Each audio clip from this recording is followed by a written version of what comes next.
눈부신 햇살이 통유리창을 통해 쏟아져 들어와 순백의 웨딩드레스를 입은 이수진의 모습을 부드럽게 감쌌다. 대기실 거울 속에 비친 자신의 모습이 그녀는 아직도 낯설었다. 지난 몇 년간 그녀에게 익숙했던 것은 몸에 꼭 맞는 군복과 묵직한 군화였지 이렇게 반짝이는 보석과 하늘하늘한 레이스가 아니었다. 어머, 내 딸, 이렇게 예쁜 걸 보니 눈물이 다 나네. 옆에 서 있던 어머니 옥분이 눈시울을 붉히며 수진의 면사포를 매만졌다.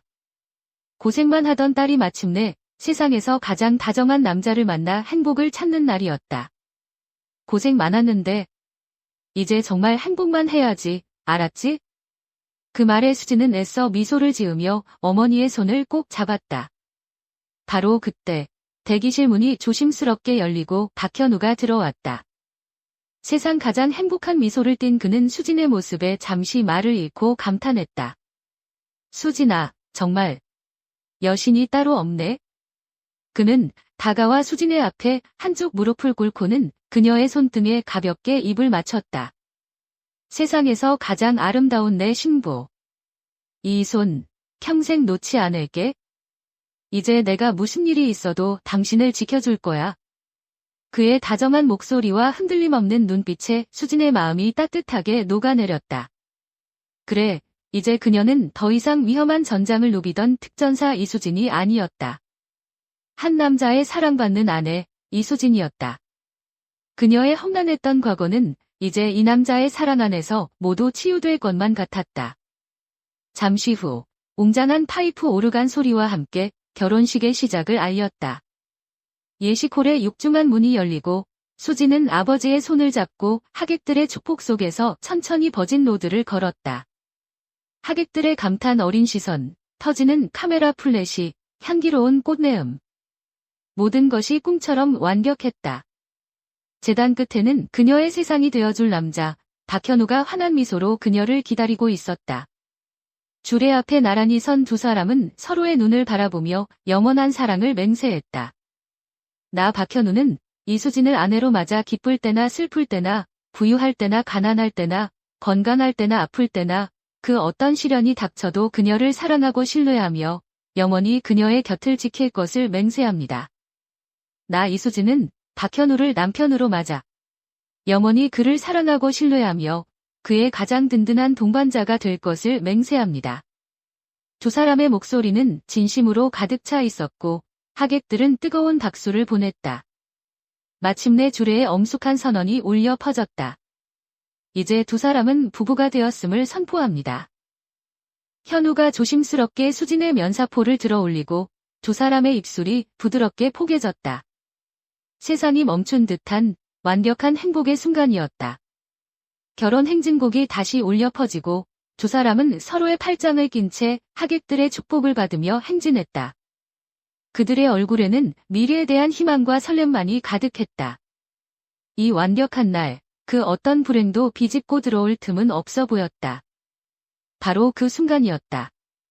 두 사람이 예식홀의 거의 끝에 다다랐을 때, 쾅! 하는 소리와 함께 예식홀의 육중한 문이 거칠게 열렸다. 즐겁던 결혼 행진곡이 뚝 끊기고 하객들의 옹성거림도 순간 멈췄다. 분위기와는 전혀 어울리지 않는 검은 양복 차림의 사내들이 예식홀 안으로 성큼성큼 걸어 들어왔다. 그들의 험악한 인상과 위압적인 분위기에 장내의 공기가 순식간에 얼어붙었다. 맨 앞에 선 뱀처럼 비열한 눈빛의 중년 남자, 마동철이 입꼬리를 비틀어 웃으며 박수를 쳤다. 이야, 결혼식 한 번 거창하네. 신부님이 참 아름다우시네. 그의 목소리가 정적을 깨고 섬뜩하게 울려 퍼졌다. 그는 수진과 현우 앞에 멈춰 서더니 경멸 가득한 눈으로 수진을 위아래로 훑었다. 그런데 말이야. 결혼하기 전에 빚은 깨끗하게 갚아야지, 안 그래? 그 한마디는 수진이 꿈꾸던 가장 완벽한 날에 내리꽂힌 거대한 파멸의 서막이었다. 박현우의 떨리는 목소리가 이수진의 귓가에 비수처럼 꽂혔다. 수진아, 말해줘. 이거, 가짜지, 그렇지. 그의 눈동자에서 수진은 필사적으로 한 줌의 믿음이라도 찾아 헤맸다. 3년간 사랑을 속삭였던 세상에서 가장 다정했던 그 눈빛.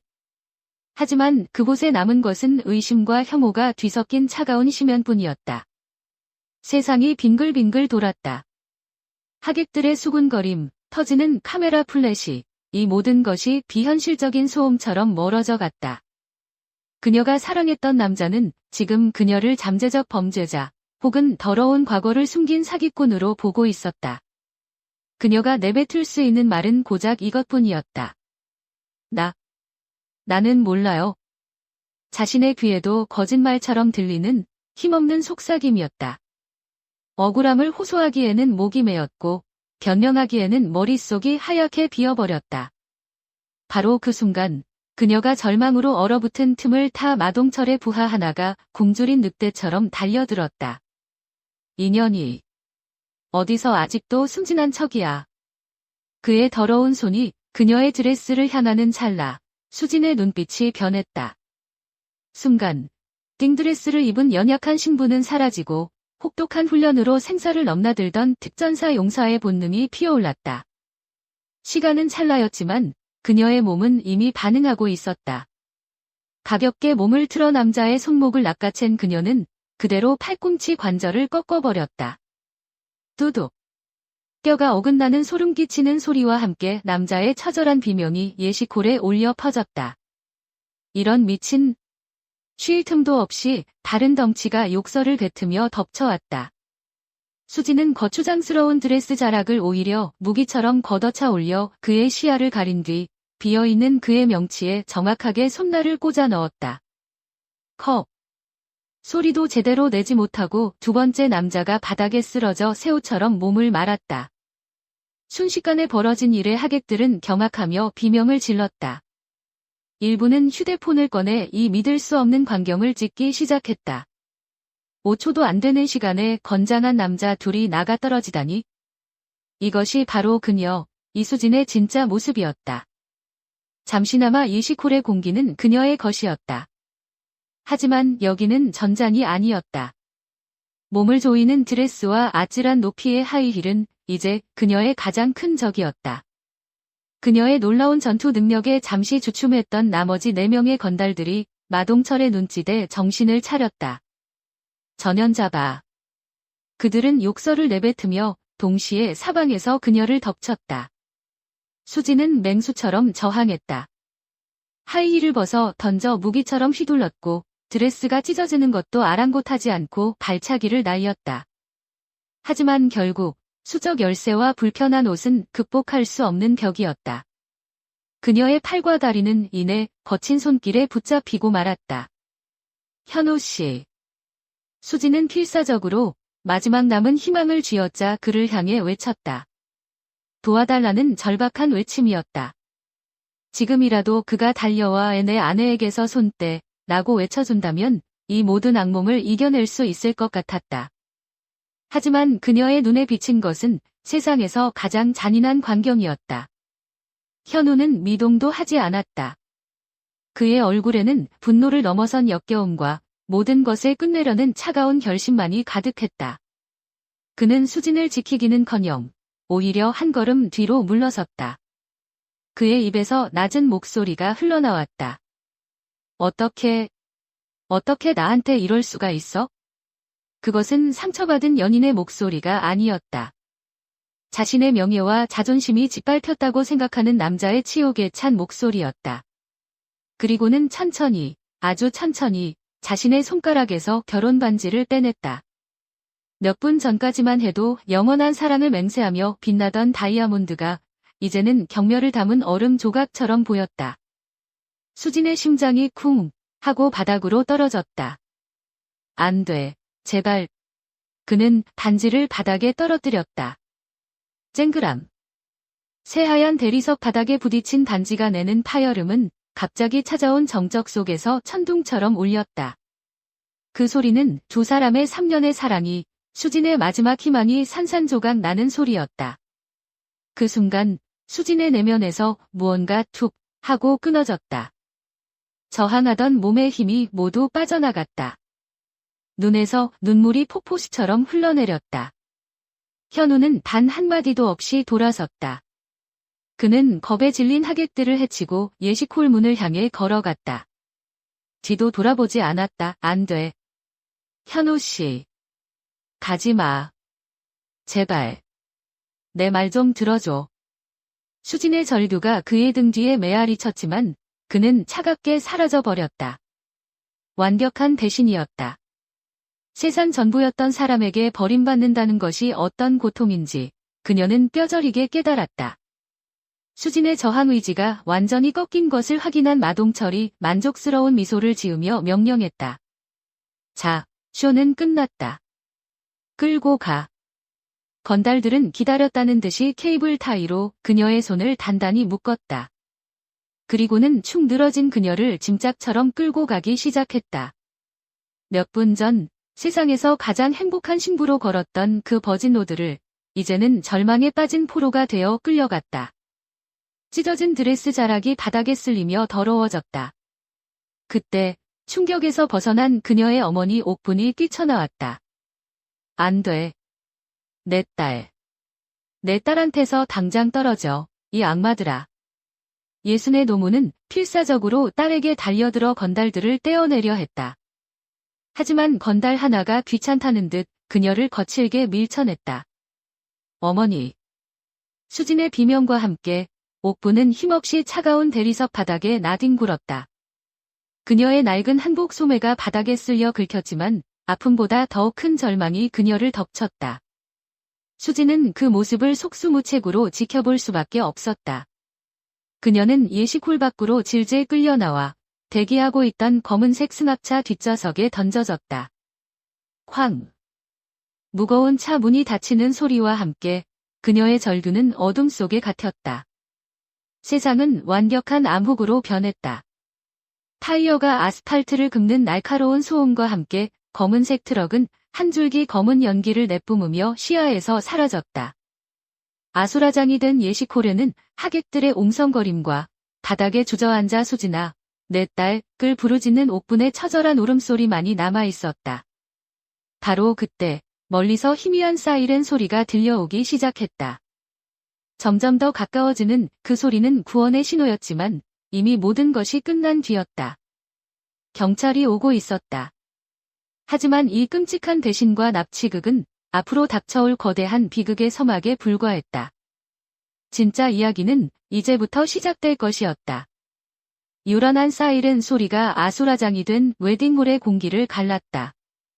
순식간에 도착한 경찰차들이 급정거하며 멈춰섰고 훈련된 움직임으로 형사들이 쏟아져 나왔다. 현장은 처참했다. 축복의 상징이었던 하얀 장미들은 짓밟혀 있었고 뒤집힌 테이블과 깨진 유리 조각들이 바닥에 뒹굴었다. 샴페인과 음식이 뒤섞여 역한 냄새를 풍겼다. 그리고 그 모든 혼돈의 중심에 넋이 나간 채 바닥에 주저앉아 흐느끼는 옥분이 있었다. 어머님, 괜찮으십니까? 낮고 차분한 목소리가 그녀의 귓가에 들려왔다. 20년 경력의 베테랑, 강남서 강력계의 김영사 형사였다. 그의 눈은 이미 현장의 모든 것을 스캔하고 있었다. 숱한 사건 현장을 봐왔지만 이토록 화려한 공간이 순식간에 지옥으로 변한 모습은 그에게도 낯설었다. 그는 젊은 형사들에게 현장 통제와 하객들의 진술 확보를 지시한 뒤 옥분에게 다가가 조심스럽게 그녀를 부축했다. 저는 강남서 강력팀 김영사입니다. 무슨 일이 있었는지 차근차근 말씀해 주실 수 있겠습니까? 김영사 팀의 수사는 신속하게 진행되었다. 웨딩홀 매니저의 떨리는 안내를 받아 확보한 CCTV 영상은 결정적이었다. 김영사의 날카로운 눈이 모니터를 훑었다. 그의 옆에 있던 젊은 박 형사가 욕설을 뱉었다. 세상에, 대낮에 결혼식장에서 신부를 납치하다니. 요즘 조폭들 간이 배 밖으로 나왔습니다. 하지만 김영사는 대답 없이 범인들이 신부를 끌고 나가는 장면에서 화면을 멈추고 검은색 승합차의 이미지를 확대했다. 됐어. 번호판 나왔다.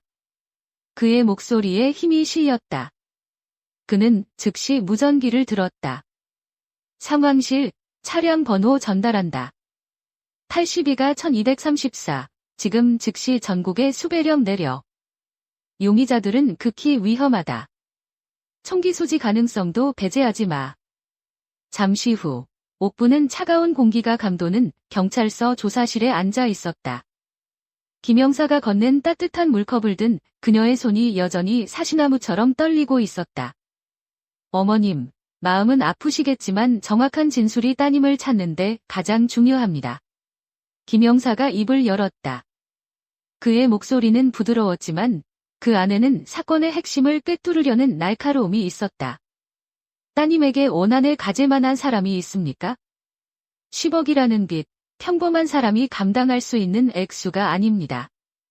혹시 따님이 말하지 못한 금전 문제가 있었을까요? 옥부는 고개를 격렬하게 저었다. 눈물이 다시 뺨을 타고 흘렀다. 아닙니다. 형사님. 우리 수진이는 그럴 아이가 절대 아닙니다. 군에서도 모범적인 군인이었고 제대 후에도 단 한 번 속 썩인 적 없는 착하고 성실한 아이예요. 빚이라니요. 말도 안 됩니다. 그녀의 목소리는 확신에 차 있었지만 그 끝은 절망으로 떨리고 있었다. 김영사는 잠시 침묵하다가 현장에서 수습한 사진 몇 장을 테이블 위로 조심스럽게 밀었다. 마동철이 바닥에 뿌렸던 바로 그 사진들이었다. 그럼, 어머님. 이 사진 속 여자는 누구입니까? 따님과 정말 놀라울 정도로 닮았습니다만 옥분의 시선이 사진에 닿는 순간 그녀의 호흡이 멎는 듯 했다. 사진 속에는 짙은 화장을 하고 짧은 원피스를 입은 채 술에 취한 남자들 옆에서 억지 미소를 짓고 있는 딸의 얼굴이 있었다. 분명 수진의 얼굴이었다. 하지만 그 공허하고 체념한 듯한 눈빛, 세상 모든 것에 반항하는 듯한 그 눈빛은 그녀가 아는 딸의 것이 아니었다. 어떻게 된 일일까? 머릿속이 혼란으로 가득 차던 그때 아주 오래전 억지로 기억의 저편에 묻어두었던 고통스러운 파편이 그녀의 뇌리를 강타했다. 그녀의 얼굴이 새하얗게 질렸다. 동공이 지진이라도 난 듯 흔들렸고 입술이 파르르 떨렸다. 어머님. 김영사가 그녀의 급격한 변화를 놓치지 않고 몸을 기울였다. 그는 직감했다. 사건을 해결할 결정적인 무언가가 지금 그녀의 머릿속에 있다는 것을. 어쩌면 이 사건의 시작점이 옥분의 입에서 거의 들리지 않을 만큼 작은 목소리가 새어나왔다. 그 목소리에는 10년이라는 세월의 고통과 죄책감이 응축되어 있었다. 그 아이, 수진이에게는 쌍둥이 언니가 있습니다. 쌍둥이요. 김영사의 눈이 번쩍였다. 옆에 있던 박 형사도 놀라 숨을 삼켰다. 이름은 이지훈입니다. 그 이름을 입에 올리는 것만으로도 고통스러운 듯 옥부는 결국 참았던 울음을 터뜨렸다. 10년 전에 끔찍한 일이 있었어요. 저희가 그 아이를 믿어주지 못했습니다. 그래서 그 아이가 집을 나갔어요. 제 손으로 그 아이를 내몬 거나 다름없습니다. 그 뒤로 단 한 번도 소식을 듣지 못했습니다. 죽었는지 살았는지조차. 그녀는 더 이상 말을 잇지 못하고 어깨를 들썩이며 오열했다. 끔찍한 일의 전말은 여전히 안개 속에 가려져 있었지만 그 안에 담긴 한 가족의 깊은 상처와 후회는 조사실의 차가운 공기를 무겁게 짓눌렀다. 김영사의 머릿속에서 흩어져 있던 퍼즐 조각들이 순식간에 맞춰지기 시작했다. 10년 전 가출한 쌍둥이 언니? 똑같이 생긴 외모. 그리고 10억이라는 거액의 빚, 이건 단순한 납치 사건이 아니었다. 명의도용. 사회 밑바닥을 전전하던 이지훈이라는 여자가 자신의 깨끗한 신분을 가진 쌍둥이 동생 이수진의 이름으로 사채를 썼을 것이다. 그리고 그 사실을 모르는 채권자들은 그들이 찾을 수 있는 유일한 지수진인 신부에게 빚을 독촉하러 온 것이었다. 모든 것이 명확해졌다. 김영사는 자리에서 일어섰다. 그의 목소리는 이제 흔들리는 노모를 안심시키려는 부드러움과 범인을 반드시 잡겠다는 단호함이 섞여 있었다. 어머님, 이제야 그림이 맞춰지는 것 같습니다. 너무 자책하지 마십시오. 지금 가장 중요한 것은 무사히 따님을 찾는 것입니다. 저희가 반드시 따님을 찾고 이 사건의 진실을 모조리 밝혀내겠습니다. 조사실을 나온 그는 강력팀 전체를 향해 외쳤다. 지금부터 수사 방향 전환한다. 이 사건은 단순 납치가 아닌 명의도용과 얽힌 복합범죄의 가능성이 높다. 용의자는 둘이다. 납치 주범 마동철 일당, 그리고 피해자의 쌍둥이 언니, 이지윤. 두 사람의 행방을 모두 쫓아 이지윤의 10년 전 학적부 사진이라도 좋으니 어떻게든 확보하고 금융기록, 통신기록, 전과 조회까지 샅샅이 뒤져. 그렇게 한 명의 신부를 찾기 위한 전국적인 추적이 시작되었다. 경찰의 수사망이 시시각각 검은 승합차의 동선을 좁혀가는 바로 그 시각, 수지는 차갑고 축축한 지하실 바닥에 내동댕이 쳐지고 있었다. 그리고 그녀의 흐릿한 시야 속으로 이 모든 비극을 시작한 남자, 마동철이 비릿한 미소를 지으며 다가오고 있었다. 경찰의 수사망이 시시각각 검은 승합차의 동선을 좁혀가는 바로 그 시각, 이수지는 차갑고 축축한 지하실 바닥에 내동댕이 쳐지고 있었다. 곰팡이와 녹슨 쇠, 그리고 퀴퀴한 먼지 냄새가 코를 찔렀다. 머리가 핑 돌고 찢어진 드레스 사이로 드러난 맨살에 소름이 돋았다. 그녀의 흐릿한 시야 속으로 이 모든 비극을 시작한 남자, 마동철이 비릿한 미소를 지으며 다가왔다. 자, 이제 정신이 좀 드나, 신부님. 그는 담배 연기를 그녀의 얼굴에 후 하고 뿜으며 낄낄거렸다. 여기가 내가 앞으로 일하면서 빚을 갚아야 할 새 직장이야? 마음에 들어? 그 잘난 특전사 훈련이 이런 데서 쓰일 줄은 몰랐겠지? 여기서 좀 구르다 보면 내 남편 될 뻔했던 놈 얼굴도 까맣게 잊게 될 거다. 수지는 그를 노려보았다. 두려움은 이미 분노와 경멸로 바뀌어 있었다. 나는 당신들이 찾는 사람이 아니라고 몇 번을 말해. 사람 잘못 봤어, 이 쓰레기들아. 아직도 그 소리야? 마동철의 부하 중 하나가 그녀의 머리채를 거칠게 잡아챘다. 형님, 인연이 아직도 자기가 무슨 대단한 사람인 줄 압니다.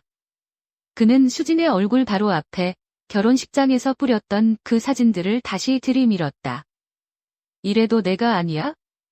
이 사진 속에서 남자들한테 술 따라주는 년은 그럼 누구야? 내 쌍둥이 유령이라도 된다는 거냐? 바로 그 순간이었다.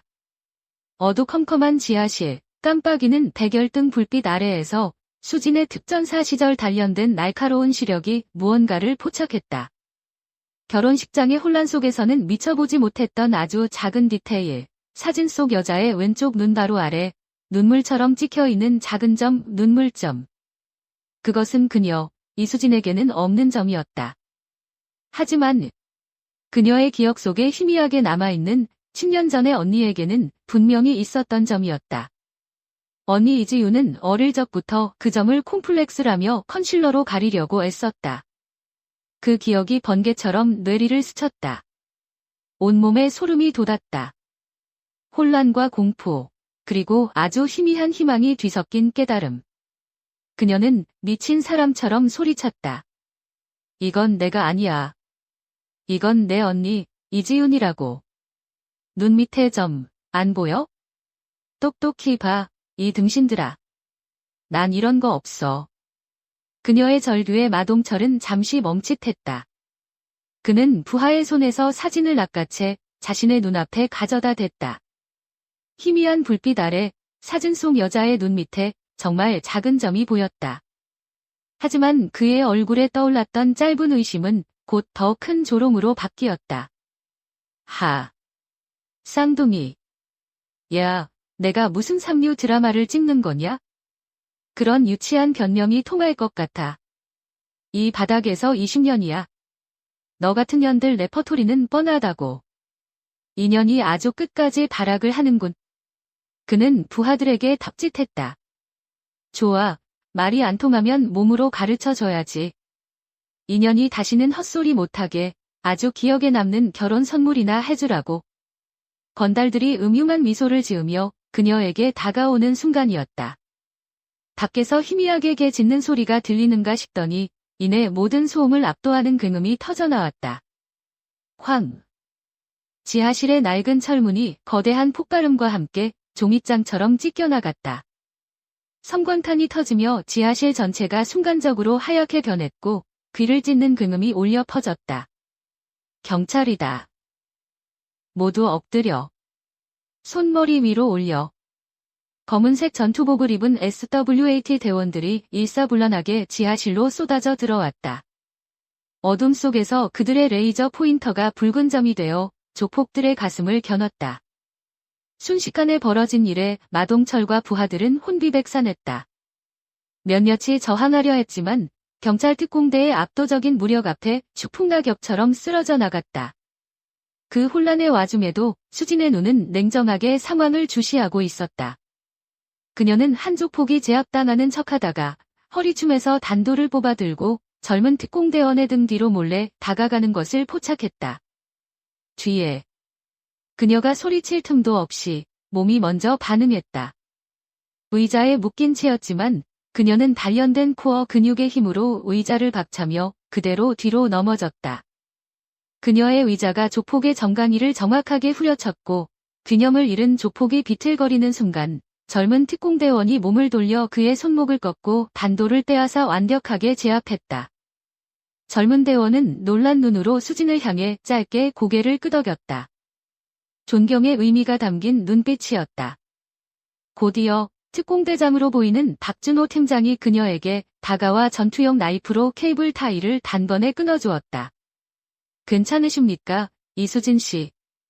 그의 목소리는 침착하고 든든했다. 수진은 붉게 자국이 남은 손목을 비비며 간신히 고개를 끄덕였다. 네, 괜찮습니다. 감사합니다. 아, 이거 놔, 이 개새끼들아. 너희 내가 누군지 알아? 마동철은 수갑이 채워지는 순간까지도 발악하고 있었다. 그는 연행되어 끌려가면서 증오 가득한 눈으로 수진을 쏘아보았다. 그의 입에서 뱀의 혀 같은 협박이 흘러나왔다. 이년아, 이게 끝일 것 같아. 그는 피 섞인 침을 뱉으며 악을 썼다. 빚은 사라지지 않아. 내가 며칠 밤을 새워서라도 반드시 나갈 거니까?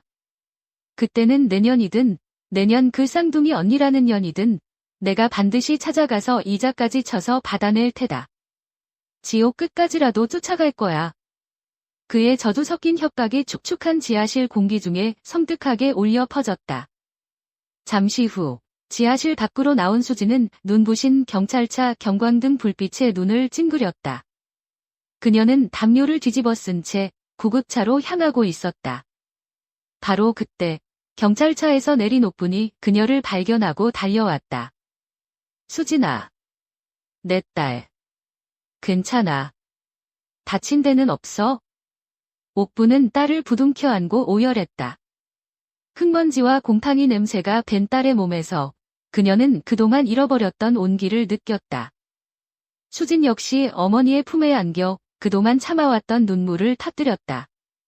그 순간만큼은 그녀도 간인한 특전사가 아닌 엄마 품에 안긴 여린 딸이었다. 그렇게 수진은 악몽에서 구출되었다.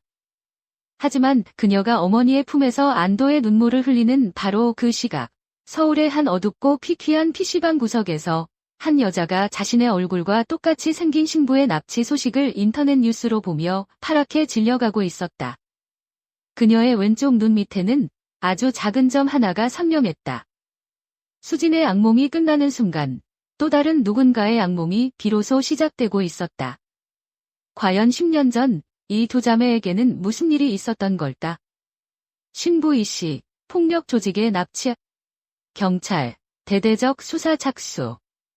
모니터 속 앵커의 목소리가 이지윤의 귀에는 멀게만 들렸다. 화면에 가득 찬 동생의 얼굴. 공포와 절망에 질린 하지만 자신과 너무나도 똑같이 생긴 그 얼굴을 보는 순간 지윤의 세상은 무너져 내렸다.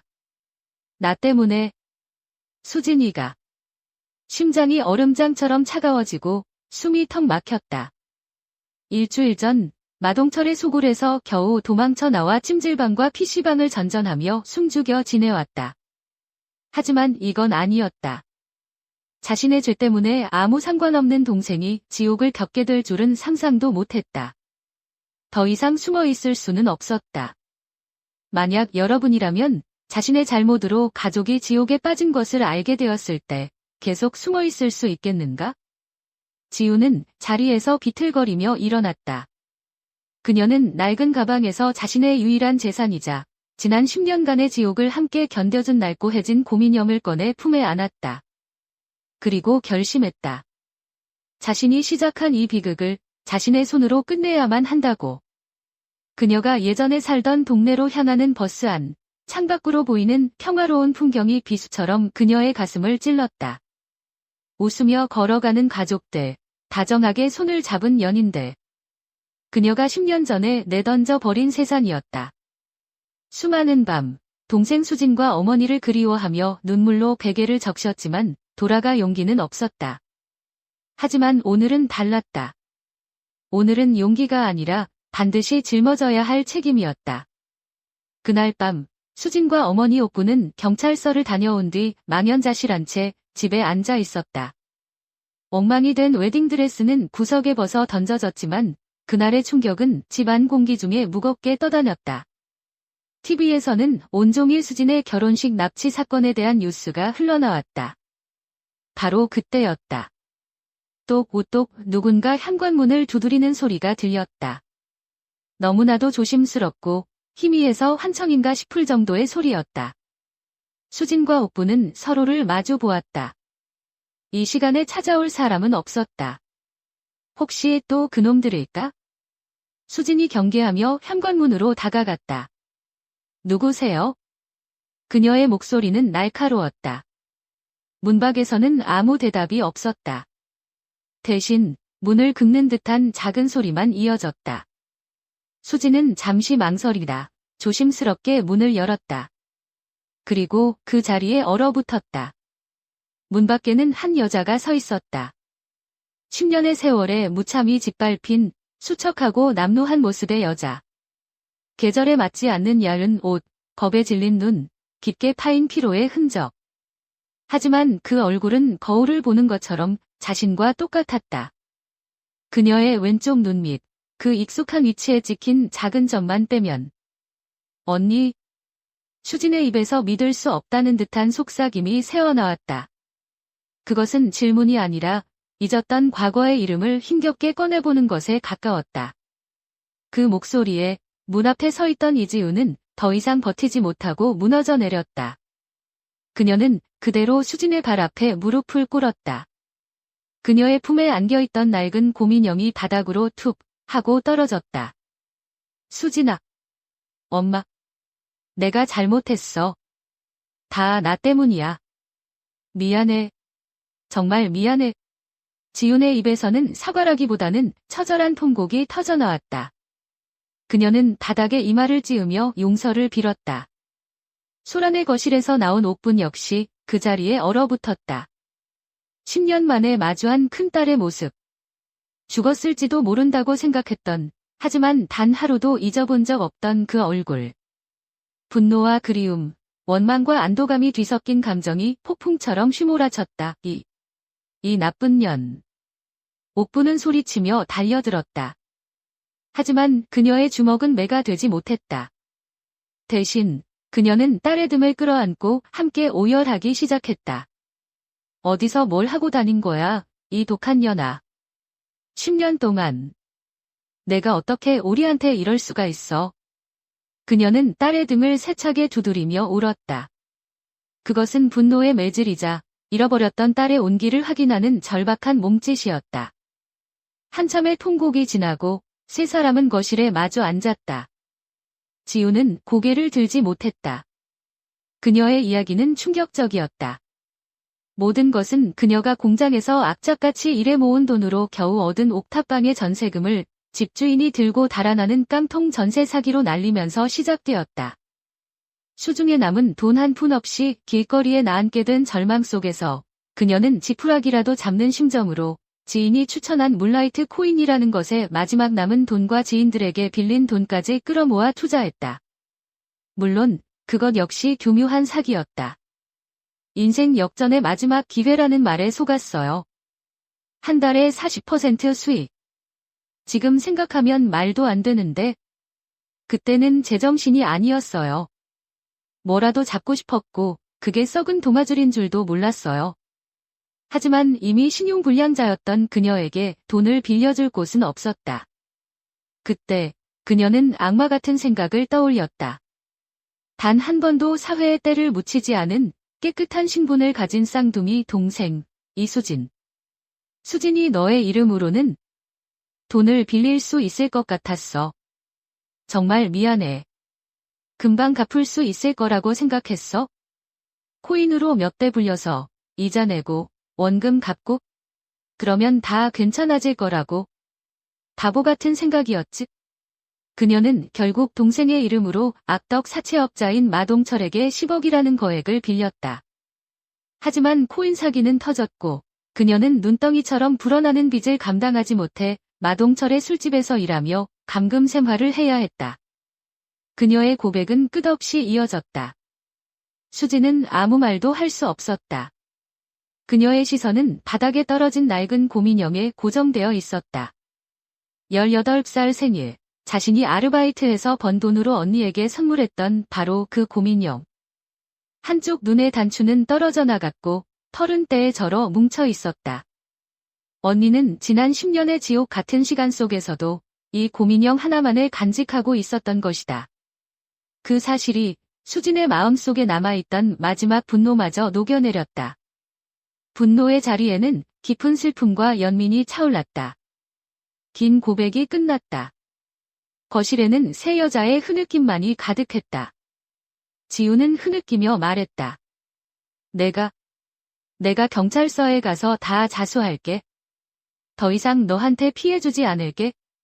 수지는 천천히 몸을 일으켜 바닥에 떨어진 곰인형을 집어들었다. 그리고 흙먼지가 묻은 인형을 털어내며 10년 만에 처음으로 언니에게 물었다. 그녀의 목소리는 무겁게 가라앉아 있었다. 그 모든 걸 겪고도 왜 하필 나였어, 언니? 왜 나를 이 지옥으로 끌어들여야만 했어? 그 질문에 지우는 고개를 들었다. 눈물로 엉망이 된 얼굴로 동생을 바라보며 그녀는 더 깊은 과거의 문을 열 준비를 했다. 언니가 왜 그렇게까지 할 수밖에 없었는지 전부 다 말해줄게. 모든 건 10년 전, 그날 밤부터 시작됐어. 지훈의 목소리는 10년의 세월을 거슬러 올라갔다. 그녀의 이야기는 현재의 비극이 아닌 잊혀진 과거의 상처에서부터 시작되었다.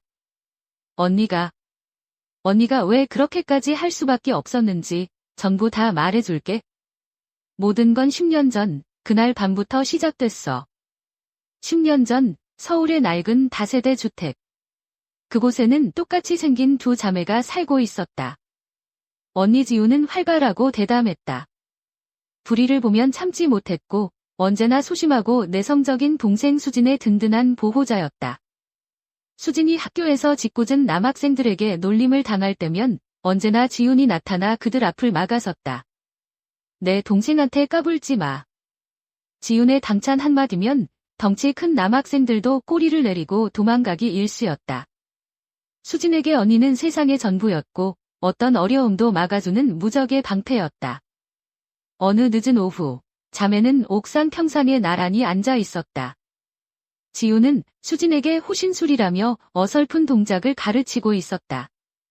세상은 늑대 천지야. 내가 항상 내 옆에 있을 수는 없잖아. 내 몸은 내가 지켜야지. 장난스럽게 말했지만 그 눈빛만은 진지했다. 수지는 그런 언니가 있어 세상 무서울 것이 없었다. 하지만 그 방패가, 그 믿음이 깨지는 것은 한순간이었다.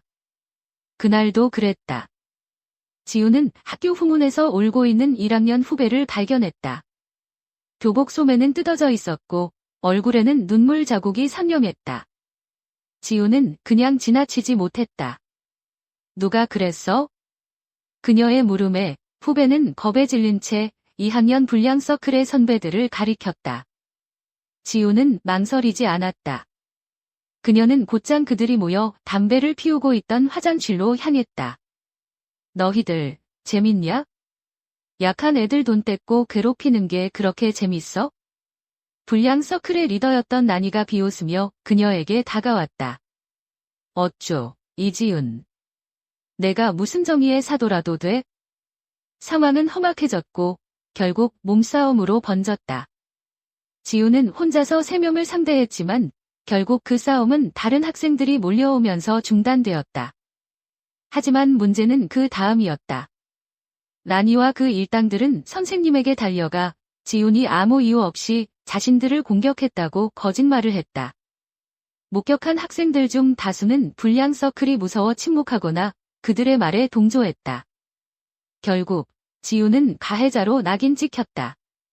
평소 그녀의 활발한 성격을 나댄다고 아니 꼽게 보던 학생 주임 선생님은 그녀의 말은 들어보려고도 하지 않았다. 평소 행실이 불량하니 내 말을 믿을 수가 없다. 차가운 한마디가 그녀의 가슴에 박혔다.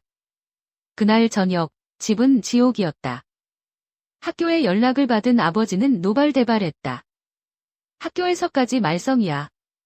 가뜩이나 먹고 살기도 힘들어 죽겠는데 우리 얼굴에 똥칠을 해도 유분수지. 비대 시달리던 아버지의 분노는 온전히 그녀에게로 향했다. 아빠, 그게 아니에요. 제가 걔들을 도와준 거라고요. 지우는 억울함에 소리쳤다. 그녀는 어머니를 바라보았다. 하지만 매일같이 돈 문제로 지쳐있던 어머니 옥분 역시 실망한 표정으로 말했다. 지혜야, 엄마는 너 믿었는데. 어떻게 이런 일을... 마지막 희망은 동생 수진이었다. 모든 진실을 알고 있는 유일한 사람. 지우는 간절한 눈빛으로 수진을 바라보았다. 오 수진아, 제발. 한마디만. 언니는 그런 사람 아니라고. 한마디만 해줘. 하지만 수진은 아버지의 불호령과 집안의 싸늘한 분위기에 겁을 먹고 입을 떼지 못했다. 그저 고개를 숙인 채 떨고만 있었다. 그 순간 지훈의 세상이 무너졌다. 세상 모두가 등을 돌려도 동생만큼은 자신의 편이 되어줄 것이라 믿었다. 하지만 그 마지막 믿음이 배신당하는 순간 그녀의 마음속 모든 것이 부서져 내렸다. 그날 밤 지우는 가방을 쌌다. 옆 침대에서 평화롭게 잠든 수진의 얼굴을 보며 그녀는 눈물을 삼켰다. 그리고 18살 생일, 수진이 아르바이트에서 번 돈으로 처음 사준 낡은 곰인형을 가방에 챙겨 넣었다. 그것이 그녀가 그 집에서 가져온 유일한 물건이었다. 죄송합니다라는 짧은 편지 한 장을 남기고 그녀는 어둠 속으로 사라졌다.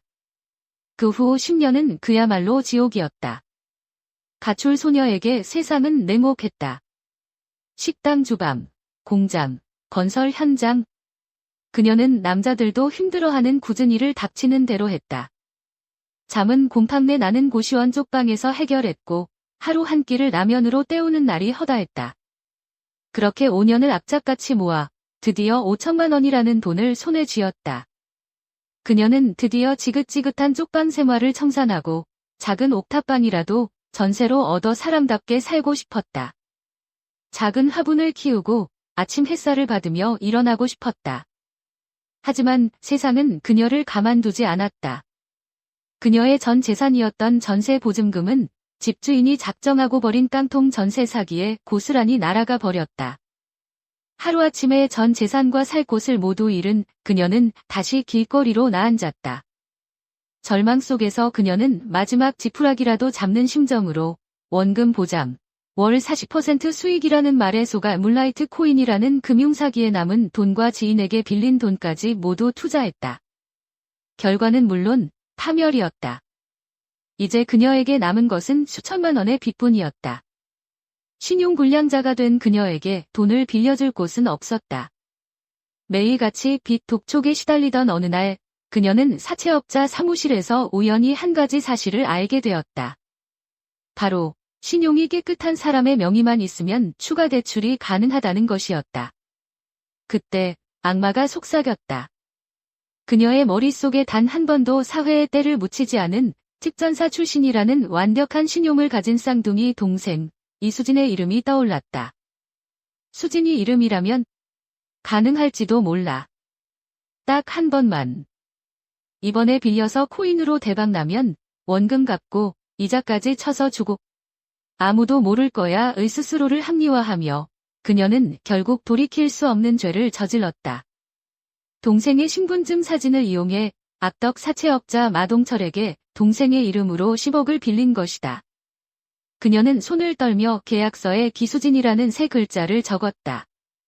마치 자신의 영혼을 파는 계약서처럼 느껴졌다. 하지만 그 돈마저 사기로 모두 날아가고 그녀에게 남은 것은 감당할 수 없는 빚과 마동철의 협박뿐이었다.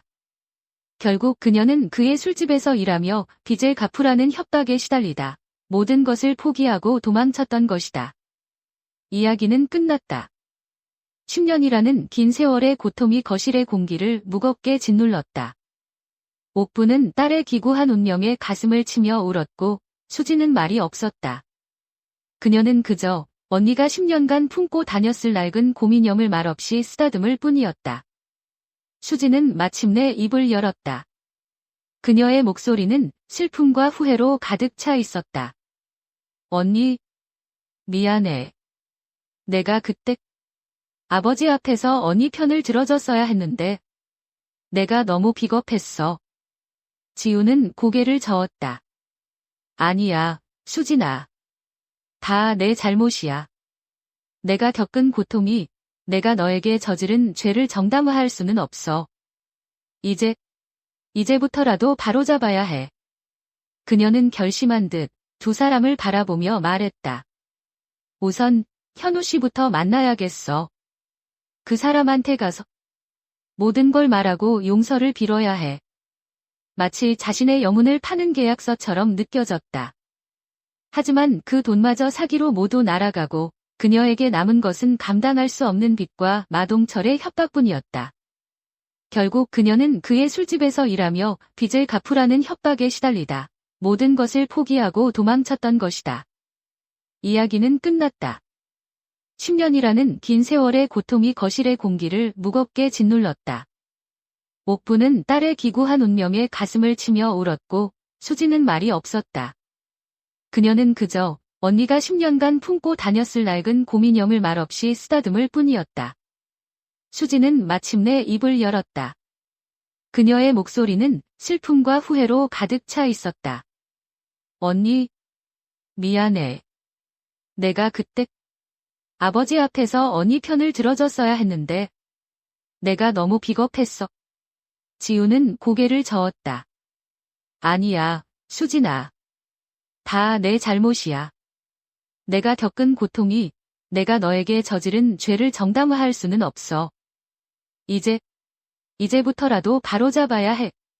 그녀는 결심한 듯 두 사람을 바라보며 말했다. 우선 현우 씨부터 만나야겠어. 그 사람한테 가서 모든 걸 말하고 용서를 빌어야 해. 다음 날 세 사람은 무거운 침묵 속에서 강남의 한 조용한 카페 구석에 마주 앉았다. 약속 시간이 되자 박현우가 초췌한 얼굴로 들어섰다. 그는 수진의 옆에 앉은 그녀와 똑같이 생겼지만 삶의 고단함이 역력한 지훈을 보고 그 자리에 얼어붙었다. 그의 머릿속이 하얗게 비는 듯했다. 그가 무슨 말을 하기도 전에 지훈이 의자에서 스르르 내려와 그의 앞에 차가운 바닥에 무릎을 꿇었다. 죄송합니다. 지훈은 깊이 고개를 숙였다. 정말 죄송합니다. 박현우 씨, 모든 것은 저 때문에 벌어진 일입니다. 수진이는 아무 잘못 없습니다. 그녀의 목소리는 떨렸지만 그 안에는 흔들림 없는 진실의 무게가 실려 있었다. 현우는 당황하여 그녀를 일으키려 했다. 이게 무슨... 일단 일어나세요. 하지만 지우는 고개를 저으며 꿈쩍도 하지 않았다. 수진이 조용히 입을 열었다. 오빠, 언니 얘기를 먼저 들어줘. 지훈의 입에서 지난 10년간의 지옥 같은 세월과 동생의 이름을 도용할 수밖에 없었던 절박한 상황이 모두 쏟아져 나왔다. 현우는 한마디도 하지 못하고 그 모든 이야기를 들었다. 처음에는 불신으로, 다음에는 충격으로, 그리고 마지막에는 자신의 어리석음에 대한 깊은 수치심과 후회로 그의 얼굴이 일그러졌다. 결혼식장에서 수진의 말을 믿어주지 않았던 자신의 모습. 경멸을 담아 반지를 내던졌던 순간. 도와달라며 울부짖던 그녀를 외면하고 돌아섰던 비겁한 자신의 모습이 파노라마처럼 스쳐 지나갔다. 심장이 칼로 도려내는 듯 아팠다. 그는 떨리는 손을 뻗어 테이블 위에 놓인 수진의 손을 조심스럽게 감싸 쥐었다. 수진아. 그의 목소리가 갈라져 나왔다. 수진은 순간적으로 손을 빼려 했지만 그가 더 꽉 잡았다. 내가 미안해. 널 믿어주지 못해서, 세상에서 가장 중요한 순간에 내 손을 놓아버려서 정말 미안하다. 그의 눈에서 뜨거운 눈물이 뚝뚝 떨어져 수진의 손등 위로 떨어졌다. 수진 역시 말없이 눈물만 흘렸다. 미안하다는 말로 그날의 상처가 사라지진 않아. 오빠. 그녀의 목소리는 차가웠지만 그 안에는 슬픔이 가득했다. 현우는 고개를 끄덕였다. 알아. 평생 갚아도 모자랄 빚을 졌어. 하지만 다시 한 번만 기회를 주면 안 될까? 내가 모든 걸 바로잡을게. 반드시. 두 사람의 손 사이로 깨어졌던 믿음이 아주 조금씩 고통스럽게 다시 이어지고 있었다. 하지만 그들에게는 더 큰 산이 남아 있었다. 그날 저녁, 현우는 수진과 지훈의 손을 잡고 본가로 향했다. 강남의 호화로운 저택, 그의 집거실의 공기는 얼음장처럼 차가웠다.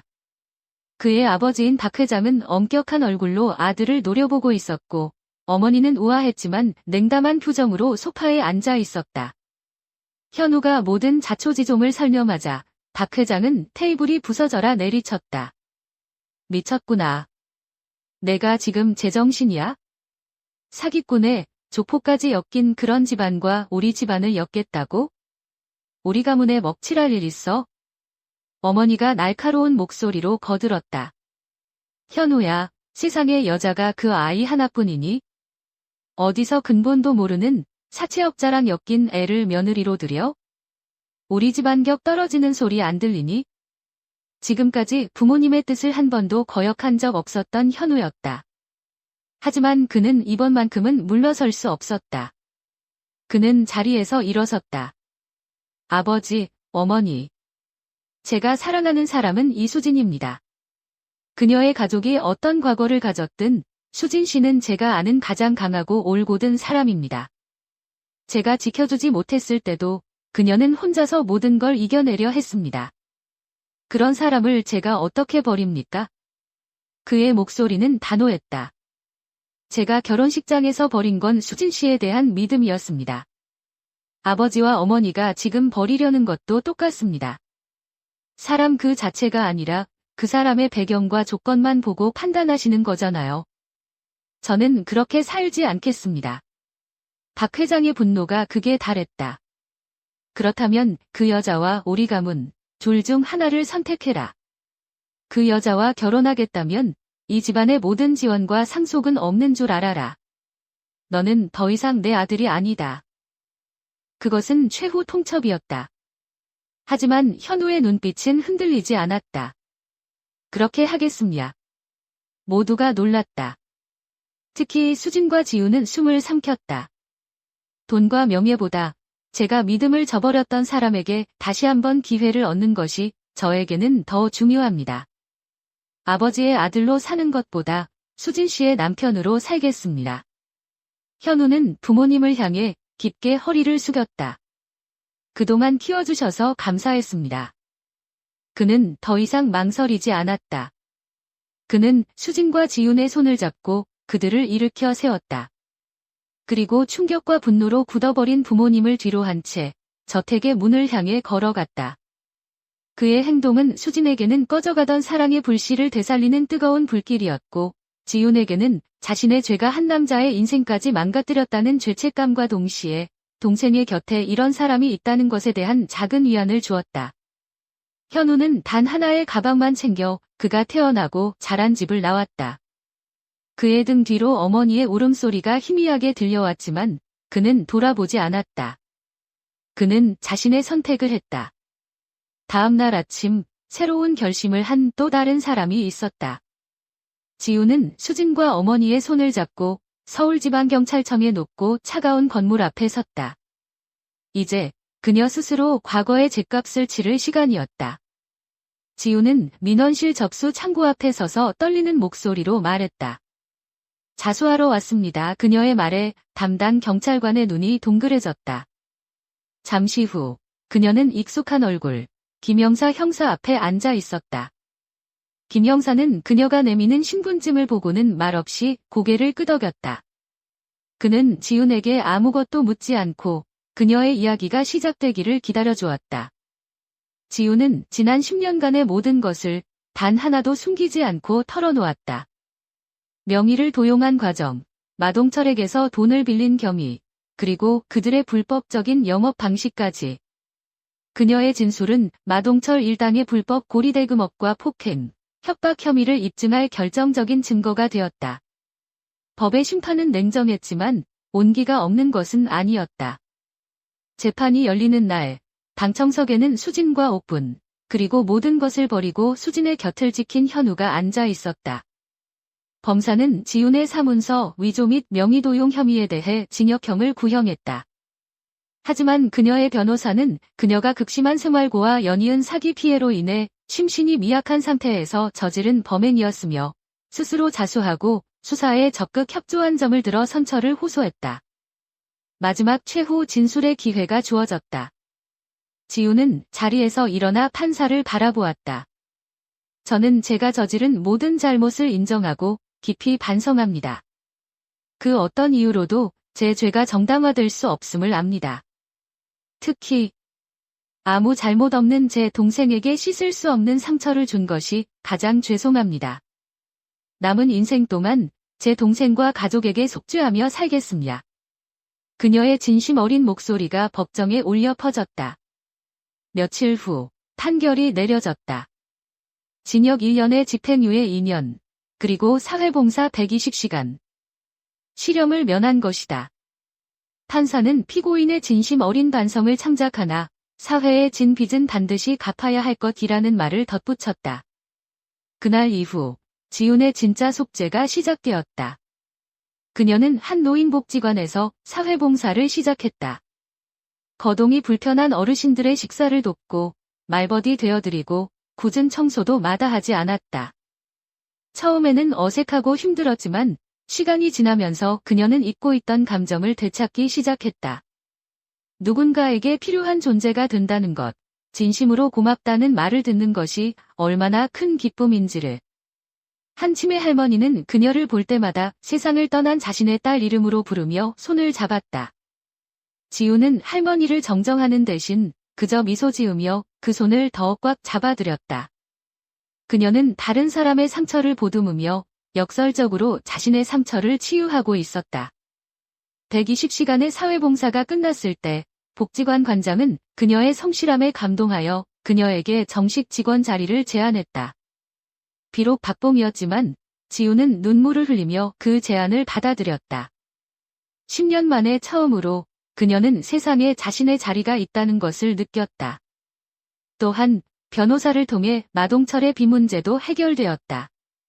경찰 수사 결과 그가 적용한 이자율이 법정 최고 금리를 수십 배 초과한 불법이라는 것이 밝혀졌기 때문이다. 그녀가 그동안 술집에서 일하며 착취당한 돈은 이미 원금과 법정이자를 모두 상환하고도 남았다. 법적으로 그녀는 더 이상 채무자가 아니었다. 지훈은 복지관에서 번 첫 월급으로 아주 작은 원룸을 얻었다. 그리고 그 작은 공간에 창가에 작은 화분 하나를 사다 놓았다. 10년 전 옥탑방을 꿈꾸며 소망했던 바로 그 모습이었다. 비록 10년이 걸렸지만 그녀는 마침내 새로운 삶을 시작하고 있었다. 그녀의 얼굴에서는 과거의 그늘이 옅어지고 평온함과 잔잔한 자신감이 피어나고 있었다. 어느 주말 오후 그녀의 작은 원룸에 반가운 손님들이 찾아왔다. 수진과 현우였다. 두 사람의 손에는 작은 웨딩 카탈로그가 들려 있었다. 언니, 우리 다시 결혼해. 수진이 웃으며 말했다. 현우가 덧붙였다. 이번에는 정말 우리만의 결혼식으로요? 언니가 꼭 와서 축복해줬으면 좋겠어요. 몇 달 후 첫 번째 결혼식이 열렸던 화려한 웨딩홀이 아닌 서울 외곽의 작고 아담한 교회에서 두 번째 결혼식이 준비되고 있었다. 뻥 뚫린 천장에서는 따스한 햇살이 스테인드 글라스를 통해 오색빛으로 쏟아져 내렸고 하객석에는 가족과 정말 가까운 친구 30여 명만이 자리를 채우고 있었다. 그들의 얼굴에는 가식적인 미소가 아닌 진심 어린 축복의 기운이 감돌았다. 박현우의 곁을 끝까지 지킨 몇 안 되는 친구들과 의리를 지키기 위해 군복 대신 멋진 정장을 차려입은 수진의 특전사 동기들이었다. 신부 대기실, 수수한 드레스를 입은 수진의 얼굴은 그 어느 때보다 평온했다. 그녀의 곁에는 말끔하게 차려입은 언니 지훈이 서서 동생의 면사포를 정리해주고 있었다. 10년의 세월이 핥히고 간 상처는 아직 남아있었지만 지훈의 얼굴에선 더 이상 과거의 어두운 그늘을 찾아볼 수 없었다. 오히려 잔잔한 미소 속에서 단단한 평화가 느껴졌다. 떨려. 지훈이 장난스럽게 물었다. 수지는 거울에 비친 언니를 보며 환하게 웃었다. 아니, 언니가 옆에 있으니까 세상 제일 든든한 경호원이랑 같이 입장하는데 뭐가 떨려? 결혼 행진곡이 울려 퍼지고 교회의 문이 열렸다. 하지만 이번에 수진의 팔짱을 낀 사람은 아버지가 아니었다. 바로 그녀의 언니 이지훈이었다. 10년의 지옥을 건너 돌아온 언니가 동생의 손을 잡고 그녀의 새로운 시작을 향해 함께 걸어가는 그 모습은 그 자리에 있는 모든 사람의 눈시울을 붉혔다. 옥부는 손수건으로 연신 눈물을 훔쳤고 현우는 그런 두 자매의 모습에서 눈을 떼지 못했다. 그것은 단순한 입장이 아니라 용서와 화해, 그리고 두 자매의 부서졌던 유대가 다시 단단하게 이어졌음을 보여주는 성스러운 의식과도 같았다. 버진 로드를 걸으며 지훈이 나지막이 속삭였다. 내가 정말 이래도 될까 모르겠다. 수진아. 수진은 언니의 손을 더욱 꽉 잡았다. 언니니까. 언니여야만 해. 나를 가장 잘 아는 사람이잖아. 지훈은 마침내 현우의 앞에 선 동생의 손을 그의 손에 쥐어주었다. 현우 씨, 우리 수진이 이제 정말 잘 부탁해요. 다시는 우리 수진이 울리지 말아주세요. 현우는 진심을 담아 고개를 끄덕였다. 걱정 마세요, 형님. 제 목숨보다 더 아끼겠습니다. 주례를 맡은 나이 지긋한 목사의 설교는 짧았지만 깊은 울림이 있었다. 진정한 사랑은 시련 속에서 더욱 단단해지는 법입니다. 오늘 이 자리에 선 두 사람은 의심의 폭풍우를 이겨내고 불신의 강을 건너 마침내 서로에게 가장 든든한 등대가 되어 주었습니다. 이 사랑이야말로 진짜입니다. 마침내 서약의 시간이 되었다. 먼저 현우가 수진을 바라보며 맹세했다. 나 박현우는 세상 모두가 당신에게 등을 돌릴 때에도 당신의 눈을 보고 진실을 읽겠습니다. 거짓된 증거가 아닌 당신의 마음을 믿겠습니다. 당신의 옆을 끝까지 지키고 사랑하며 어떤 순간에도 당신을 향한 나의 믿음이 흔들리지 않을 것을 맹세합니다. 수진의 눈에서 눈물이 흘렀다. 그녀 역시 떨리는 목소리로 화답했다. 나 이수진은 과거의 상처가 아닌 당신이 보여준 믿음과 사랑을 기억하며 평생 당신과 함께 걷겠습니다. 당신의 기쁨과 슬픔을 함께 나누고 내 모든 것을 다해 영원히 당신만을 사랑하고 신뢰할 것을 맹세합니다. 두 사람은 시련의 증표이자 새로운 사랑의 약속인 반지를 서로의 손가락에 끼워주었다. 그 반지는 다이아몬드의 크기보다 두 사람이 함께 이겨낸 시간의 무게만큼이나 빛나고 있었다. 결혼식이 끝나고 교회 앞마당에서 작은 피로연이 열렸다. 지훈과 옥분이 밤새 준비한 정성스러운 음식들이 하객들을 맞았다. 분위기가 무르익을 무렵 지훈이 마이크를 잡았다. 그녀는 떨리는 목소리로 입을 열었다. 이 자리에 서는 것이 맞는지 아직도 잘 모르겠습니다. 저는 제 동생의 가장 행복해야 할 날을 망쳐버린 죄인입니다. 그녀는 수진과 현우를 향해 고개를 깊이 숙였다. 수진아, 현우 씨, 그리고 엄마. 정말 미안합니다. 그리고 감사합니다. 제가 망가뜨린 행복을 현우 씨가 다시 찾아주셨습니다. 제 동생의 손을 놓지 않아줘서, 그리고 저라는 짐까지 안아줘서 정말 고맙습니다. 두 사람, 세상에서 가장 행복해야 해요. 제가 평생 뒤에서 응원하고 또 속죄하며 살겠습니다. 진심이 담긴 그녀의 축사의 장례는 숙연해졌고 이내 따뜻한 박수가 터져나왔다. 잠시 후 분위기를 바꾸려는 듯 수진이 부케를 손에 들었다. 자, 이제 던집니다. 그녀가 뒤를 돌아 힘껏 부케를 던졌다. 하객들의 환호 속에서 하얀 부케는 아름다운 포물선을 그리며 날아갔다. 그리고 마치 운명처럼 그 부케는 어쩔 줄 몰라 하며 서 있던 지훈의 품에 정확히 안겼다. 모두가 환호하며 박수를 찼다. 지훈은 얼떨결에 받은 부케를 내려다보며 10년 만에 처음으로 수줍고 희망에 찬 미소를 지었다. 그것은 그녀에게도 새로운 행복이 시작될 것이라는 아름다운 징표와도 같았다. 피로연이 끝날 무렵 사진사가 네 사람을 불렀다. 수진과 현우, 그리고 그들의 곁에 선 지훈과 옥분. 자, 신랑 신부님, 그리고 가족분들. 여기 보세요. 활짝 웃으세요. 네 사람은 서로를 마주보며 환하게 웃었다. 그것은 첫 번째 결혼식의 화려하지만 공허했던 미소가 아니었다. 고통의 시간을 함께 이겨내고 서로의 상처를 보듬으며 마침내 하나가 된 가족의 진심 어리고 찬란한 미소였다. 찰칵. 카메라 플래시가 터지며 그들의 새로운 시작을 알리는 완벽한 순간이 사진 속에 영원히 기록되었다.